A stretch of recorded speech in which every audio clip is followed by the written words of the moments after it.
Welcome back, focused learners. Let's jump right into this edition of The Explainer. Today, we're unpacking something super fascinating and highly relatable, drawn straight from the ancient yet surprisingly modern science of yoga. We're talking about karma yoga and the mental body. You know that feeling when you're just totally stuck in your own head? Like maybe you spend an hour overthinking a single email, or you feel like there are these invisible barriers keeping you from truly experiencing your own life. Well, this explainer is absolutely for you. We're going to discover exactly how to use the mind to shift our perspective and finally break through those unseen walls. Okay, let's dive into this. The source text hits us right away with this incredibly visceral metaphor for our modern struggle. It says karmic walls aren't made of brick. I mean, if they were brick, you'd clearly see them, right? You could acknowledge them and just grab a sledgehammer to break them down. But no, they're like sheets of glass. And that's exactly what makes karmic blocks so sneaky and insidious. You look around and everything appears wide open. You feel like you have total freedom. You can literally see the horizon and the life you want to live.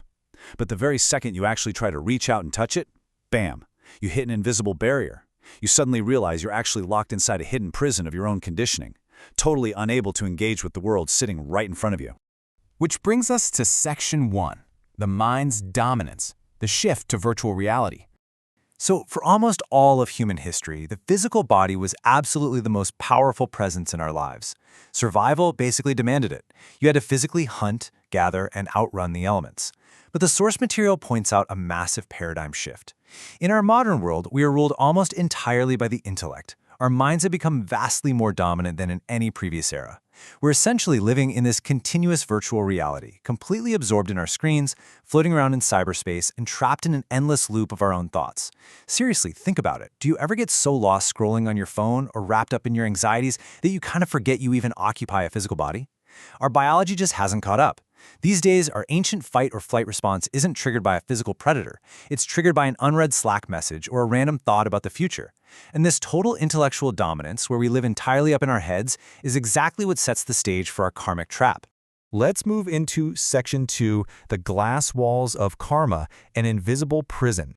Now, because we live mostly in our intellects, our default solution for literally any problem is to just gather more information. Feel stuck, we buy a book, we queue up a lecture, we hunt for the next big life hack. We just assume the key to getting unstuck is learning something new. But the text presents this profound paradox. Teachings alone simply cannot break through those insidious karmic blocks. Intellectual knowledge is honestly just more memory. It's more conditioning. Gathering data to solve a problem that was created by an overactive mind in the first place, that's like trying to put out a fire with a bucket of gasoline. It's not going to shatter the glass walls, it just adds another layer of glass. We start categorizing our spiritual progress, we judge our meditation sessions as good or bad, and suddenly our grand intellectual escape plan just becomes a set of comfortable new furniture for our invisible prison. This leads us directly to Section 3, Sutra 8, Absolute Openness. So the crucial point is found right here in Sutra number 8. And specifically, this is from Part 2, Chapter 8 of our source material, which really anchors this entire philosophy. It explicitly states, if you experience this moment with absolute openness, you will never be able to accumulate any karma. Wow. That is the ultimate, completely counterintuitive fix to our modern mental prison. Instead of trying to think your way out, instead of strategizing your escape, you actually just have to plunge entirely into the present moment. I mean, think about what absolute openness really looks like in practice. It means meeting life exactly as it is. No filters from your past memories, no personal biases, no stressing about the future. Just open. When you do that, you stop karmic accumulation dead in its tracks. You stop projecting your messy mind onto reality, and you just experience the reality. In that state of raw experience, you finally stop building those glass walls. Moving on to Section 4, the fire and the light, the 8 limbs of yoga. And this brilliantly illustrates the path to get there. Because let's be real, achieving a state of absolute openness doesn't just happen by snapping your fingers. The ancient framework of Ashtanga, or 8-limbed yoga, is set up incredibly logically to guide us. Don't worry about memorizing all the Sanskrit terms here, just focus on the overall journey. Look at the progression. The first 3 limbs make up the purificatory stage, which is called the fire aspect. This is all about burning away the heaviest layers of our conditioning. After that, we have this transitory bridge called pranayama, which actually mixes fire and light by working with your vital energies.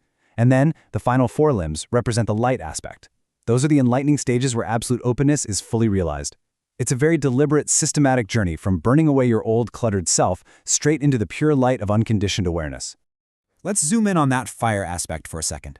The first two limbs, yama and niyama, act essentially as the do's and don'ts for a spiritual beginner. We're talking about things like nonviolence, truthfulness, not stealing, not hoarding, keeping clean, and dedicating yourself to practice. Now, it is absolutely crucial to understand that these are not meant to be rigid, heavy moral commandments that you use to judge yourself or anyone else. Actually, scratch that. They're more like highly practical guidelines designed specifically to create the perfect atmosphere for your spiritual growth. Think of it like trying to study in a deeply messy, chaotic room. All that clutter is just distracting, right? By practicing cleanliness, truthfulness, and nonviolence, you're essentially cleaning up your inner room. These practices keep your mind steady, they calm your emotions, and most importantly, they stop you from building even thicker glass walls while you're busy trying to break free. But here is the beautiful flip side to all those early rules. The text clarifies that once a person progresses through that fire and actually reaches the light, once your underlying divinity really comes to the surface, all these initial strictures just fall away. Why? Because when compassion is literally overflowing within you, no rules need to be prescribed. At that level of enlightenment, human nature automatically knows the exact right thing to do in any given situation. You definitely don't need some heavy list of ethical rules telling you not to harm someone if you already feel a deep, borderless connection to them. The rules were just training wheels. And once you're speeding along on the bicycle of absolute openness, those training wheels aren't just unnecessary, they would actually hold you back. And that brings us to our final part, Section 5, Getting Lost, Borderless Ignorance. Now, what's really interesting about this slide is this incredibly provocative message from the Guru. It says, "I have nothing to teach. I want you to get lost." Remember what we were saying earlier about the intellect? Teachings only feed the mind, adding more glass to your prison walls. So instead of handing you more ancient texts to memorize or more steps to follow, the true invitation here is to step into what the ancients called borderless ignorance. And no, that does not mean being uneducated. It's actually an invitation to completely let go of your rigid, limited identity. You have to be totally okay with not knowing.